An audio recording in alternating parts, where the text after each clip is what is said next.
Today's video is sponsored by our friends at Famous Faces and Funnies. Hey, you too can tap into the Florida market. Check out their Facebook and whatnot app.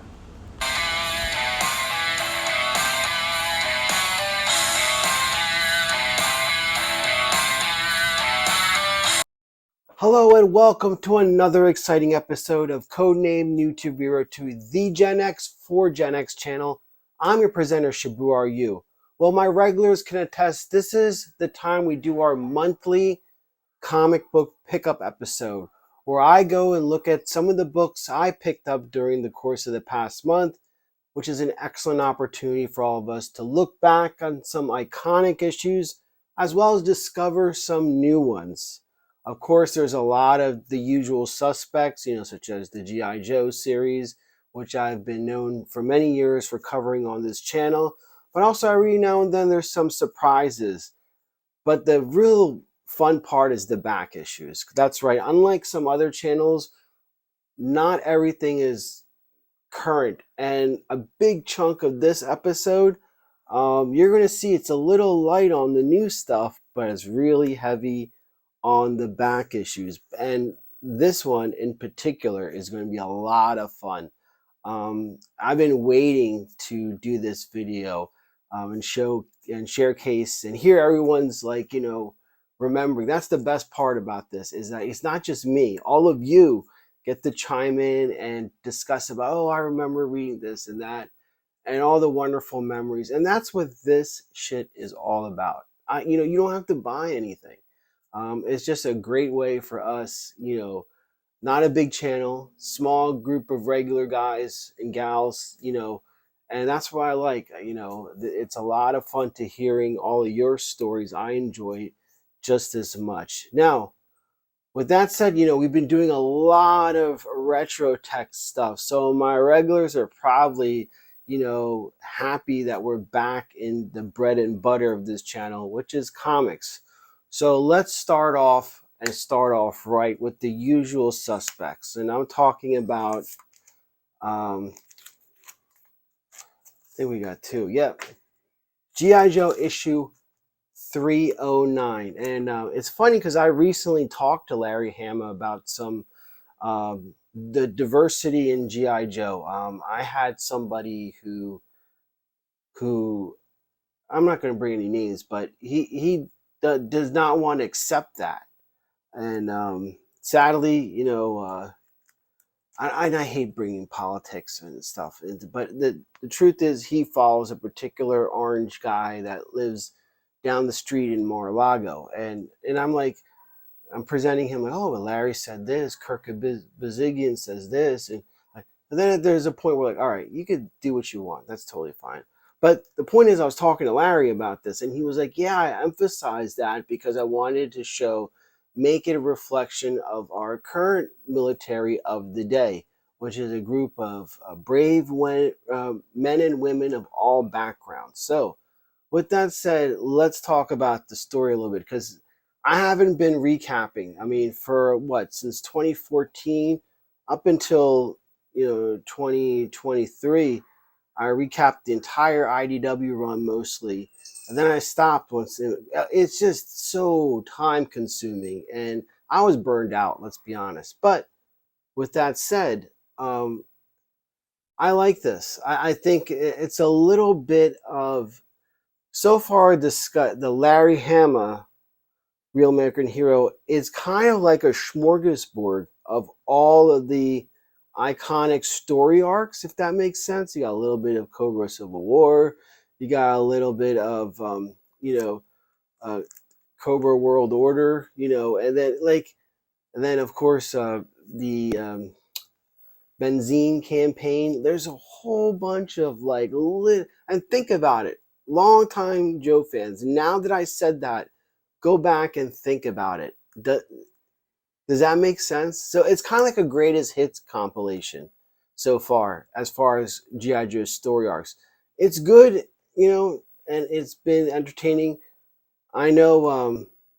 I asked Larry another thing too, and I'm going to share with everybody since that's what you get on this channel. I asked Larry, do you feel like you're being Because here's the thing, Hasbro is making a shitload of money off of G.I. Joe.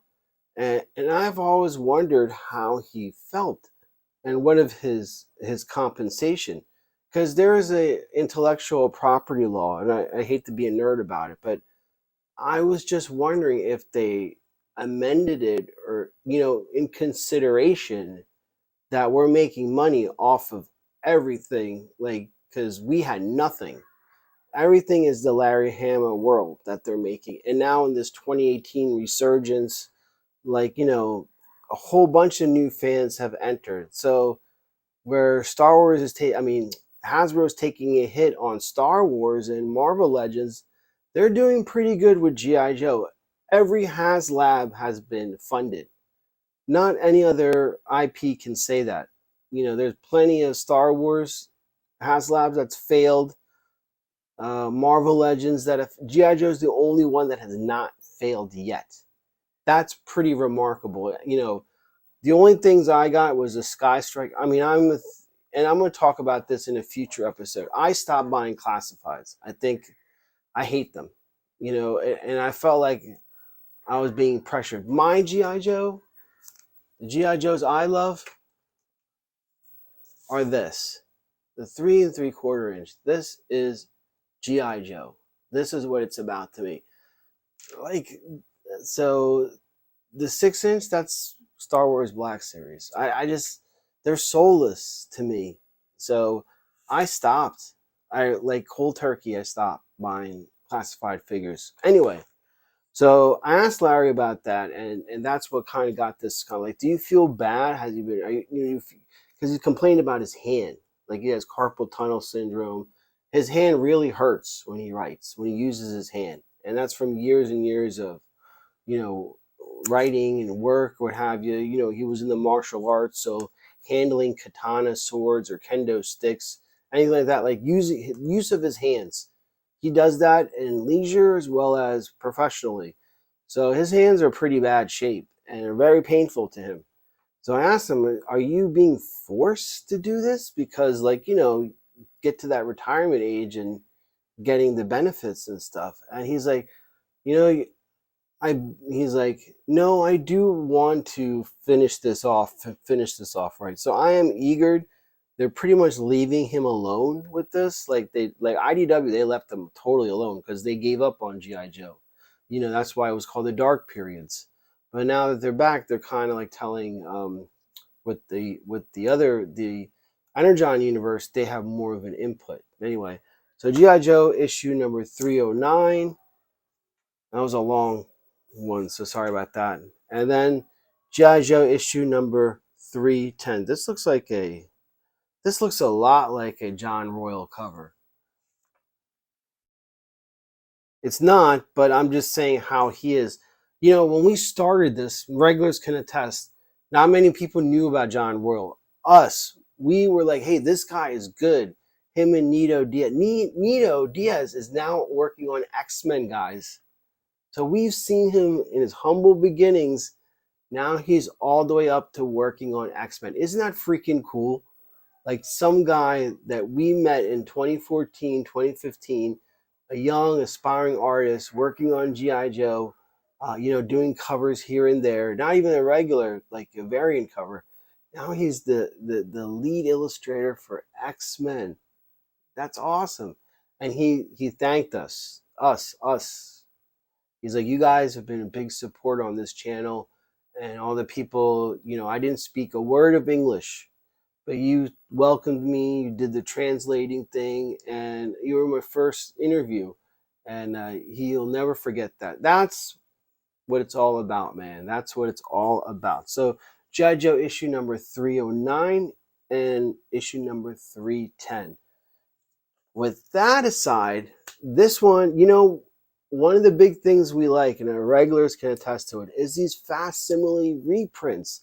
They've been going like, I do sell a few of them to raise some money for the shelter. And they go like hotcakes. And this one, I'm particularly excited about. The House of Secrets number 92, the first appearance of Swamp Thing. Now, we did the first Swamp Thing, first John Constantine, and issue number 37. You guys remember when we did the PGX unboxing for that? We found out it was a Mark Jewelers edition. Imagine that. That was like a $30 pickup. The guy had no idea. He thought it was just, but it turned out to be a Mark Jewelers, and it ended up getting what, a 5 or 6.0 grade, which is still good, for a Mark Jewelers newsstand. I mean, that is good. So that right there, that $30 book turned into a $500-600 book like that. So I know, and I always say it's not about the monetary aspect, but hey, one cannot avoid it, and this is just funny how that all turned around. But anyway, this is House of Secrets, issue number 92, the first appearance of Swamp Thing. The funny thing is, we talked about the Elvira House of Secrets, that 12 issue limited series. I have several of the covers, and we're going to see in the next PGX unboxing that iconic Dave Stevens cover, so stay tuned for that. So House of Secrets number 92. All right, so the next one I'm going to do together because it's been a month or two, and it's going to be Scarlett's number 3 and 4, and I'm going to be the first to say it. I have not been reading these at all. The Destro, the Cobra Commander, the Duke ones, I don't know. I just cannot get into them. I like Void Rivals, but I'm so Larry Hama ingrained. I mean, I do have to do that.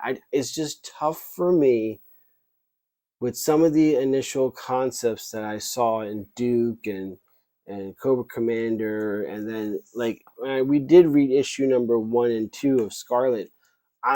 Again, if you, and I've told this to Rex, if you read that IDW GI Joe issue number 255, the Scarlett's what's it called? Secret Missions issues, where it just dives into who Scarlett is.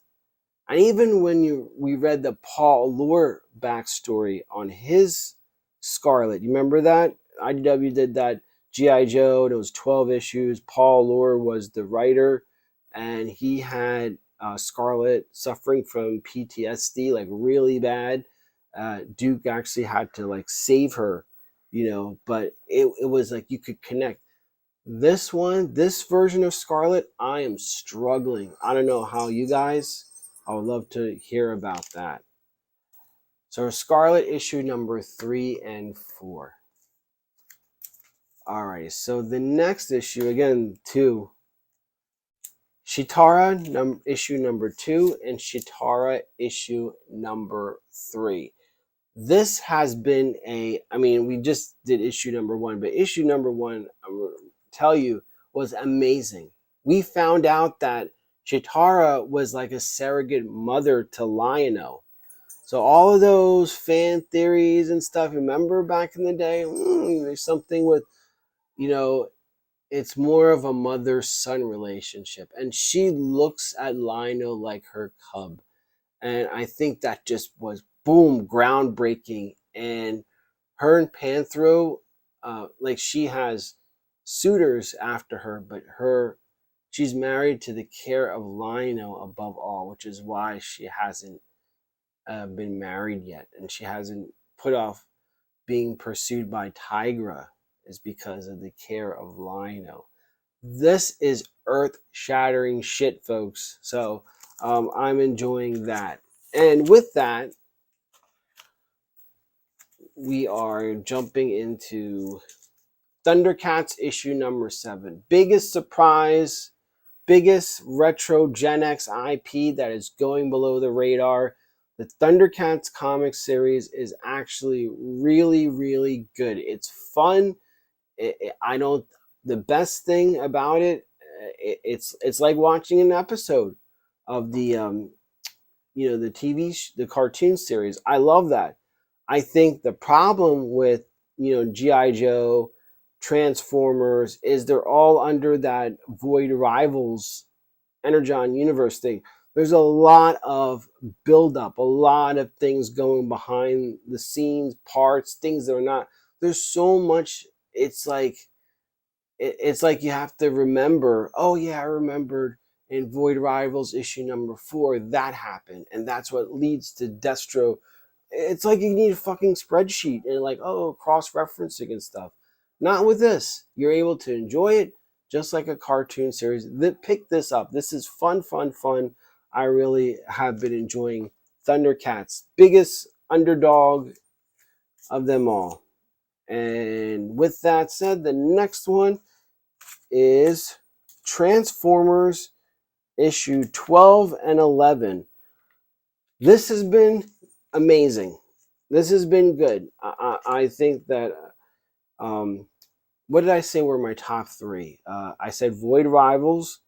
I said Feral, which is about the cats. What was that? Stray Dogs, from the writer of Stray Dogs, Tony Fleece. That's been good. And what was the third one? Ultimate Spider-Man. Those are my top 3 of 2024 so far. But under Void Rivals, I'm going to have to put a 1B for Transformers. Transformers has been really good because it takes a little of what we all know growing up and it spins it to where like, it's familiar but new. And that hits in the right spot as well. I don't know about these. I know, we have Rodimus Primal, Patriot Prime reviews. These Transformer specific YouTubers that we've been friends with since we started our GI Joe channel in 2014. I got to know a lot of them, and they've been saying same thing. They're like, "Yep, you're right. That's our take on it as well." Is that so? It's satisfying the hardcore. I consider myself hardcore Transformers because, if you like G.I. Joe, you like Transformers. It's like 1A, 1B, So I'm as much as a Transformers fan. We got a whole section here dedicated to Transformers in the retro room. And I still have to do that G1 Megatron reissue. Damn. I'm so far behind videos. That was during my, little bit of a slump. I had filmed getting G1, that's right, the last reissue of the gun version G1 of Megatron. I think that came out in 2011, and it's a Asian market only release. So we didn't get that here in America. I was able to pick one up, I think right after the pandemic, 2021. And I've been sitting on it all this. So shame on me. I know some of my friends on Facebook got to see it, and it is, Megatron's prices, you're talking about $700 to over $1,000 in the box and everything, being close to $400. But what's the next best? Even the loose Megatrons, you're looking at least $300 starting off. A loose Megatron figure is starting off at $300. So I beat the system. So we'll check that out upcoming. So our next book is going to be Destro, issue number 3 and 4. Now, issue number 3 is supposed to be a first appearance of a character called Chameleon. It's been hitting all of these comic, there's comic YouTubers or Instagrammers that like to predict all the first appearances coming up. So they made a big deal about this one, first appearance of a character called Chameleon. I like how Destro is. See, I like the Larry Hama Destro because he's a bad guy, but he has honor. The same thing I said about Scarlett. Now I want you to listen to me. The same thing I said about Scarlett, the Larry Hama version, I'm in love with, versus what these alternative versions are. The Larry Hama version of Destro is one of my favorite baddies of all time because he's a bad guy, but he does it with honor. Like honor, he will never ever go against his principles or against honor. to get ahead or whatever. There was an iconic GI Joe issue. The Baroness had blamed, I think it was 47. The Baroness had blamed, fans will know, the Baroness had blamed Snake Eyes for the death of her brother. And Destro flew on a copter and be like, no, you are wrong. It was not him. He tried to capture the people that did kill your brother. He is an innocent man. He stood up for Snake Eyes to his girl. Like, because he didn't want to see a person falsely accused.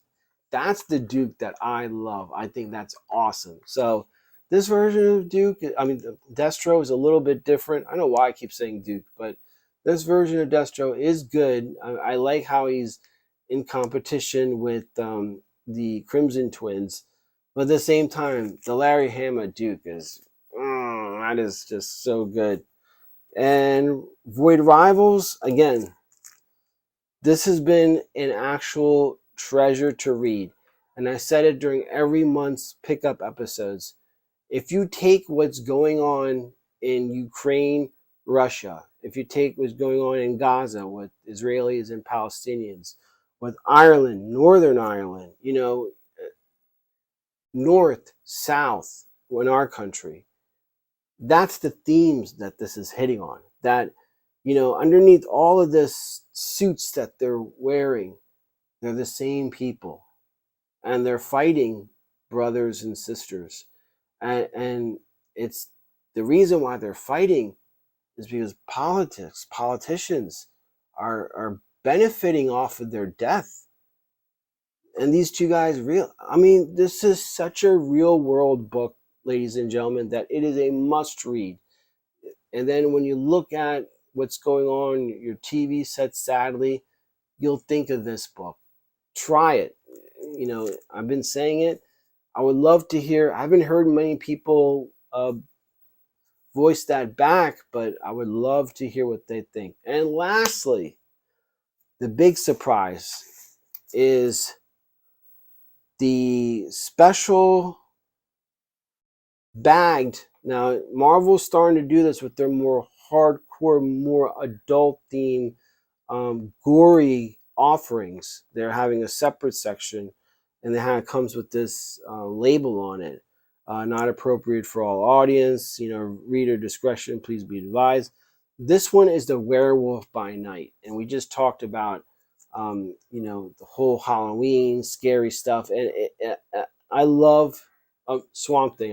Is that this is the time of year, right? Halloween's a month away. I just started putting up my decorations. But man, the Werewolf by Night, I think, dropped down to number 2. X-Men 97 is the best thing by far so far on Disney Plus. Number 2, probably Werewolf by Night. I think that was well done.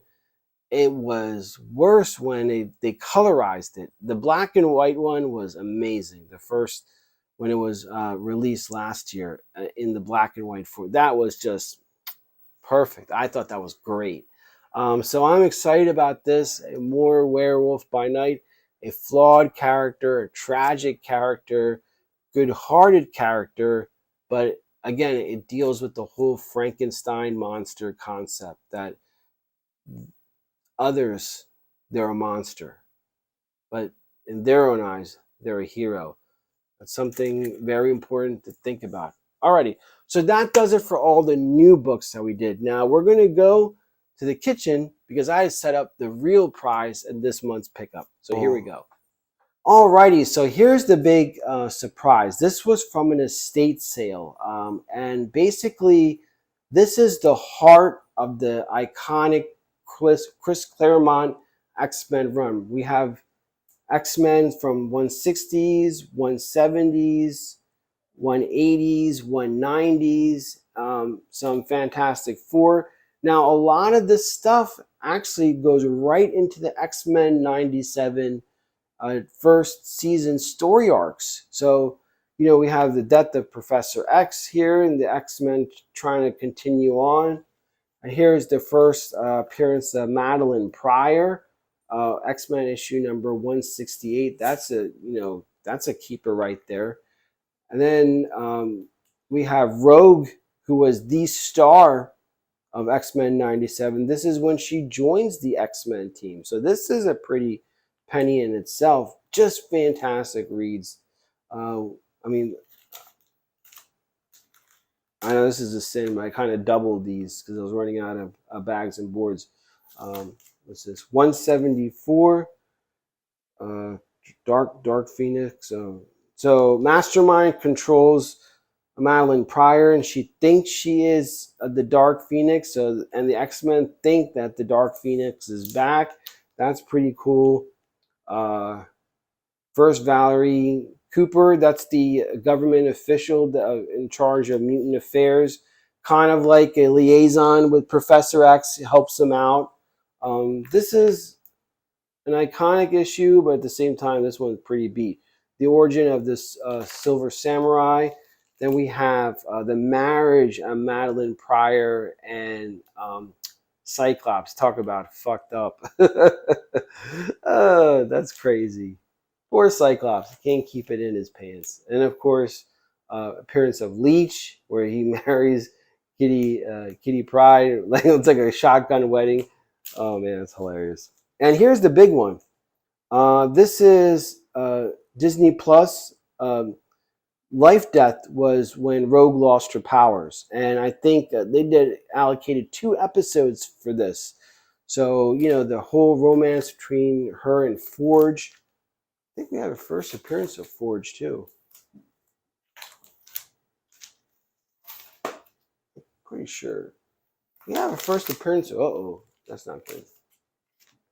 The good thing is these are good reader copies, so I'm not too keen. So first appearance of Amiko, Wolverine's foster daughter, X-Men. And here's Colossus versus Juggernaut. I mean, this is where the fun stuff is, man. Storm loses her power. So again, like I said, with the Life Death. First appearance of Forge, 184. So 184, then 185. That's how it's supposed to go. So again, that's the episode in 2 episodes in X-Men 97. I think this one is an X-Men annual. Oh, is this the first Firestar joining, from Spider-Man His Amazing Friends? The first Firestar joining in the X-Men continuity. I think there's first Nimrod. This is the first X-Men 191. And these are kind of beat, but I'll show them anyway. But this is the second appearance of Better Ray Bill. So just going through all of this. So there's the first appearance of Better Ray Bill too. Oh, here it is.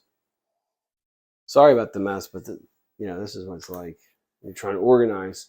So this is the first appearance of Better Ray Bill. That's pretty cool. And of course, there was a Frank Miller Wolverine issue number 4. Everyone has issue number 1, but issue number 2, 3. The funny thing is, I always get these and flip them. I mean, people are always buying these, so they're always around. But again, X-Men number 4. This will probably go up for sale, and it's just a fun line. It's a reprint of. The funny thing is, I have the actual one. This is a reprint of Amazing Spider-Man number, I think, 68, where Kraven returns, or 48, I think. Well, Kraven returns, and he teams up with the what's the Raptor? Vulture. He teams up with Vulture, and Spider-Man has to fight them both. So that's kind of cool. These Marvel Tales, the first reprints, are actually starting to pick up a little bit. Anyway, that does it for this episode. This our monthly pickup episode here on the channel. Thanks for watching. Sorry about we're ending it like this in a mess, but I think this is just pretty cool. Like, yeah, most of these aren't worth the hill of beans, but man, for 3 nights, going back to that Chris Claremont run, like the way it was supposed to be, without worrying about, this is going to go down in value, was a shitload of fun. So, that was a lot of fun. Anyway, Thanks for watching, and we'll have I think the PGX unboxing was coming back next week, so we'll have that coming up. Thanks, guys, and have a great one.